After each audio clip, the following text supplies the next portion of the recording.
Sounds good. Introducing my next special guest on my show. If we have a lady singer-songwriter joining me on my show, Diana Coombes. Pleasure to have you on today's show. How are we doing? Oh, I'm very well, thank you. Thank you for having me on the show. It's such an Yes, exciting. I always say it's a delight. My pleasure. Just wanted to get you on to chat about your new single. You want to get out there, just give it a bit more recognition. Um, but first off, I just wanted to ask: have you always had a passion for music? Always, always.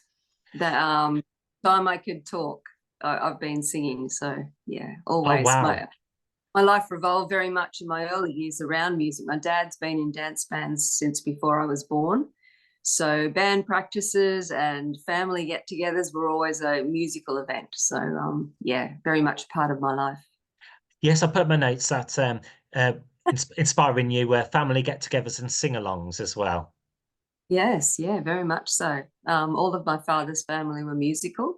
So every time there was a family get together of any kind, all the musical instruments came out and it turned into a sing along party.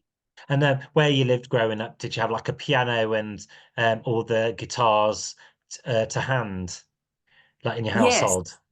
yes. Not so much the piano, that was at my grandparents' place, but guitars, yes, definitely. My dad bought me my first guitar when I was 7. So a little tiny thing. It was a lot of fun. I remember my very first song I learnt on that and things like Hmm. that. So music always around. Yeah.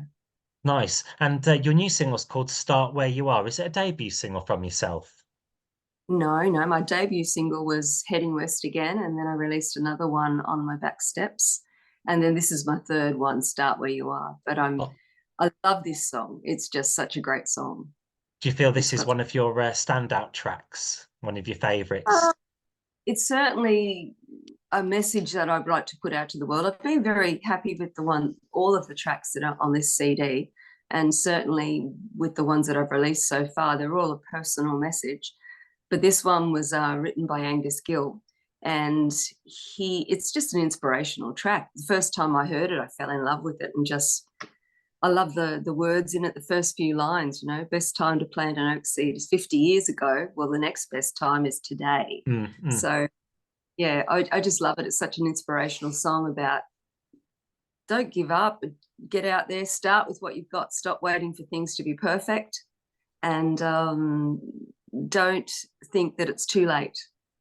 So And we've all, yeah, this number's got a powerful message behind it then. oh, definitely. And that's important to me. I love I love songs that tell stories, and I love songs that have something to say. Yeah, the words are always important to me. And even though it's a powerful song, it's still upbeat as well, up tempo. Yeah, it's a bluegrass number sort of thing, and definitely upbeat, up tempo, and all about life and Mm. enjoying it. It's nice to play in the sunshine as well. We British also have barbecues up here, so and when we put together our barbecue playlist, we're going to add this one on there. Oh, definitely, that'd be great. I'm going to experience that next year. I'm heading to the UK next year, so and then Cool. I'll be picked. Hopefully, the weather will be very clement for you, as they say. You'll be fine. Okay, Um, good. Putting on my this song on this song as well, you got various instruments. Do I hear a banjo on this song? definitely, yes. So it's more of a traditional bluegrass number, I suppose, in that it does have your banjo backing track without too much drums in it and so forth. Um, it's a great quirky little number that really lifts the spirits, Hmm. and I love that banjo sound in it. It's really bright and cheery. Yeah. Sure. In the artwork cover to this single as well, you're holding an acoustic guitar. Is that your best friend? You're never too away from it. I've never really thought about that. I certainly never pack it away. I have two, one that's constantly at hand, and another one that's sort of ready to go Hmm. for any shows and things like that. But it's certainly that's the way I've learnt to think of music and appreciate music from that point of view. Is like my songs come to me almost half ready made in my head, and then I'll pick up the guitar and righto, that's something else. Like that's the melody. I'll work the melody out physically after I've heard it in my head. So yeah, it's be close and handy and ready to go. I wanted to ask, I've asked this question before, but it's just dawned on me. Do you write the lyrics first to your song or the music? What is it? Not 99% of the time they come together. I It just see. comes with nearly complete. Sometimes I'll tweak the melody, but it sort of comes all as a package deal. Yeah. Which, and have you managed to perform this song live at all? And if you have, what's the feedback that how well has it been received?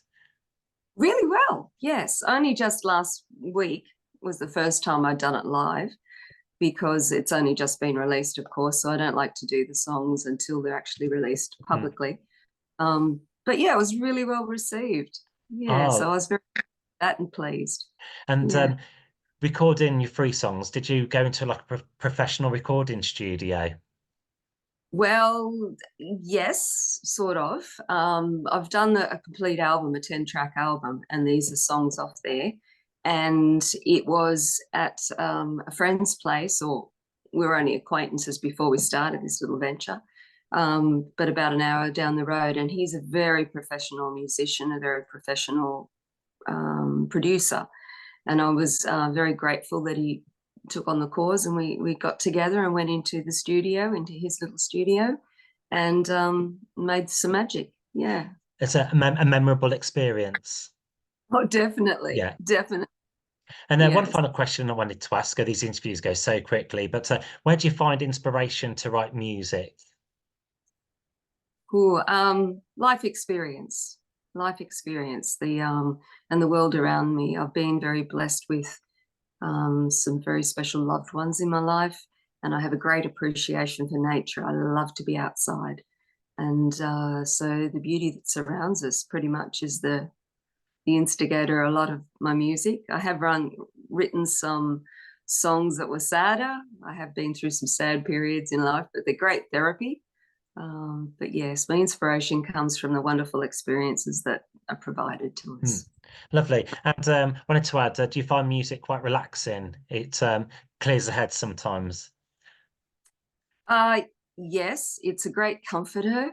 It's a great inspirational tool.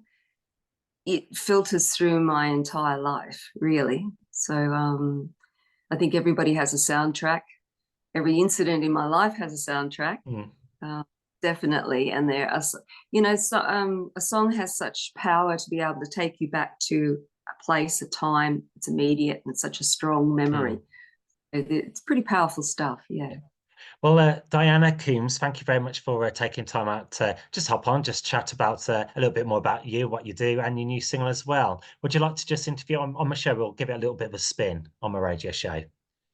Oh, please listen into my new single, Start Where You Are. It's a beautiful song. It's inspirational, and I hope it lifts your day. Brilliant. Thanks again, Diana Coombes, special guest on today's show. All right. Nice to talk to you. Nice to meet you.